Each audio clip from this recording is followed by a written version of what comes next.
এই মুহূর্তে ফেনীর পরশুরামে আছেন সহকর্মী আতিয়ার সজল, সিলেটের কোম্পানিগঞ্জে আছেন সহকর্মী ইকরামুল কবির এবং রংপুরের গঙ্গাচড়া থেকে যুক্ত হচ্ছেন আব্দুর রশিদ জীবন। সরাসরি শুরুতেই যাচ্ছি সজলের কাছে। সজল,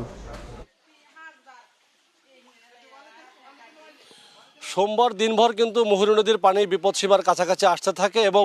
সোমবার যখন রাত 9টা বাজে বা 10টার পর থেকেই কিন্তু বিপদসীমার প্রায় 140 সেন্টিমিটার উপর দিয়ে পানি প্রবাহিত হয়ে আমরা যে জায়গাটিতে রয়েছি সেই জায়গাটাতে কিন্তু মুহুরী নদীর 5টি যে স্থানে বাঁধ ভেঙে লোকালয়ে পানি ঢুকেছে সেই বাঁধ ভাঙা একটি এলাকায় রয়েছি। সেটি হচ্ছে যে পরশুরামের চিথুলিয়া এলাকায় রয়েছি আমরা। সেই চিথুলিয়া এলাকায় যে জায়গাটিতে আমরা দেখতে পাচ্ছেন এখানকার বেশিরভাগ ঘরেই কিন্তু হাঁটু পানি বা মাজা পানি ছিল, যদিও সে পানি ঘর থেকে নেমে তাদের উঠোনে এবং রাস্তায় জায়গা করে নিয়েছে। যদিও এই পানি যদি রাস্তা পর্যন্ত জায়গা করে নিয়ে যদি সান্ত্বনা দিতে পারতো স্থানীয়দের বা চিন্তামুক্ত করতে পারতো তাহলে হয়তো তাদের সমস্যা ছিল না। তবে এই যে পানি নেমে গিয়েছে এই নামাই শেষ নামা নয়, কারণ হচ্ছে এই যে পানি দেখতে পাচ্ছেন নদীর পানি যদি ভারতীয় উজান থেকে নেমে আসা ঢলের পানি যদি আবার বাড়ে, ডেঞ্জার লেভেল যদি আবারও ক্রস করে, তাহলে কিন্তু এই পানি যে ভাঙ্গা অংশ দিয়ে আবার প্রবেশ করে এ সকল বাড়িঘরের বাসিন্দারা কিন্তু আবার কয়েক দফায় কিন্তু এভাবে পানির তলিয়ে যাওয়ার একটা সম্ভাবনা রয়েছে। তারা কিন্তু আমরা কথা বলেছিলাম স্থানীয় অনেকদের সাথেই, এই যে স্থানটিতে এসেছি এই বাড়ির বা আশেপাশের এলাকার কয়েকটি গ্রামে দেখেছি এখনও চুলোর মধ্যে পানি জমে আছে, তারা এখনও স্বাভাবিক জীবনযাত্রায় ফিরতে পারেনি, তাদের বাড়িঘরে এখনও কাদা রয়েছে এবং একদম তারা বিভৎস একটা অবস্থায় বসবাস করছে। একদিকে তাদের ফসলে যে আমন ধানের বীজতলা তলিয়ে গিয়েছে, অন্যদিকে তাদের ফসলের মাঠ ভেসে গিয়েছে, অন্যদিকে কিন্তু তারা পানির ভিতরে কিন্তু একটি দুর্বিষহ জীবনযাপন করছে। তবে স্থানীয়রা জানাচ্ছেন যে ফেনীর মুহুরী নদীর যে পানি প্রতি বছর বাড়ে এবং বাঁধ ভাঙে, সেই বাঁধ ভাঙার স্থায়ী সমাধানের আশ্বাস পাওয়া যায় কিন্তু সেটির বাস্তবায়ন হয় না, যার কারণে প্রতি বছরে একাধিকবার বন্যায় বাঁধ ভেঙে ফেনীর এই দুটি উপজেলার কিন্তু কয়েক হাজার পরিবারকে বছরে একাধিকবার বন্যার কবলে পড়তে হয়। তারা এই কবল থেকে বা এই যে দুরবস্থা থেকে মুক্তি চান, তারা চান কোনো আশ্বাস নয় সমাধান। আমরা চলে যাব সিলেটের বন্যা পরিস্থিতি জানতে, সেখানে রয়েছে আমাদের সহকর্মী ইকরামুল কবির। মুহূর্তে আছি আমি এই মুহূর্তে সিলেটের কোম্পানিগঞ্জের শিমুলতলা গুচ্ছ গ্রামে। এই কোম্পানিগঞ্জের শিমুলতলা গুচ্ছ গ্রামের যেই প্রধান সড়কটি, এই সড়কের উপর এখন আমি নৌকার মধ্যে আছি। কারণ হচ্ছে কি, এই গ্রামের কোনো জায়গায় এক চিলতে মাটি নেই যে দাঁড়াবার মতন। প্রত্যেকটি বাড়ির উঠোন, প্রত্যেকটা ঘরের ভিতরে পানি প্রবেশ করে পুরো গ্রামটাই পানিতে তলিয়ে আছে। শুধুমাত্র এবার নয়, গত মাসের 27 তারিখ থেকে আজকে পর্যন্ত প্রায় 1 মাস ধরে এই গ্রামের মানুষ বারবার পানি উঠছে, বারবার নামছে। তৃতীয় দফায় গত পরশু দিন থেকে পানি ওঠা শুরু করেছে আবারও, এবং এইবার পানি যেটি উঠেছে সেটায় কোনো ঘরবাড়ি, এখানে প্রায় 270টি পরিবার, আশপাশ মিলে প্রায় 200 পরিবার, 1.5 থেকে 200 সদস্য আছে এবং সবাই কিন্তু পানিতে বন্দি আছে। দেখা যাচ্ছে এই যে কোনো বাড়ির উপরে চকির উপরে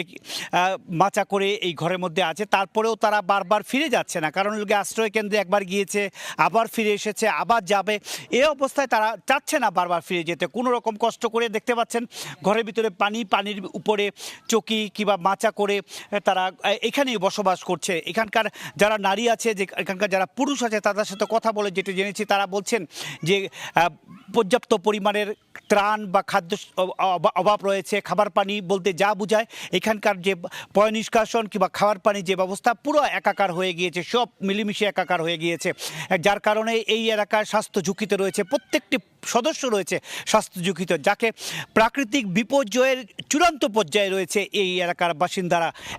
শুধু তাই নয়, এইখানে যেই পানিগুলো উঠেছে, এই পানিগুলো নামতে প্রায় আরও মাসখানেক সময় লেগে যাবে। কারণ হচ্ছে কি, একবার যদি বানের পানি ঢুকে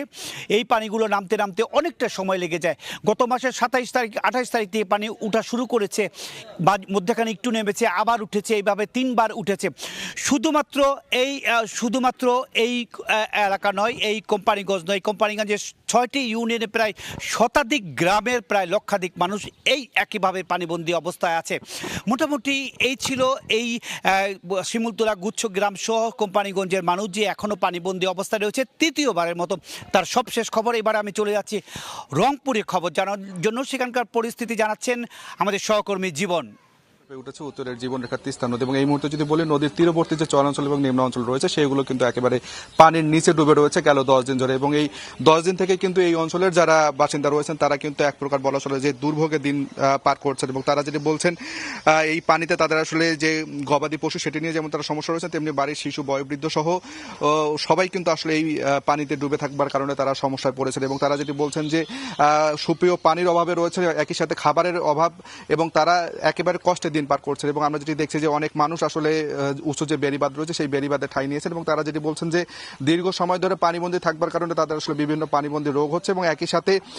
তাদের যে গবাদি পশু রয়েছে সেই গবাদি পশুও কিন্তু বিভিন্ন ধরনের রোগে ভুগছে এবং আমরা যদি বলি যে এই তিস্তা তীরবর্তী যে অঞ্চলগুলো রয়েছে এই তিস্তা তীরবর্তী অঞ্চলের যে ফসলগুলো রয়েছে সেই ফসলগুলোও কিন্তু পানিতে ডুবে থাকবার কারণে একবার পচে গেছে বিশেষ করে বাদামের ক্ষেত যদি বলি একই সাথে পাট ক্ষেত এবং আমনের যে বীজতলা সেই বীজতলা কিন্তু একেবারে নষ্ট হয়ে গেছে এবং এখানকার যারা স্থানীয় রয়েছেন তারা কিন্তু বলছেন যে এই দীর্ঘ পানিবন্দী থাকবার কারণে তারা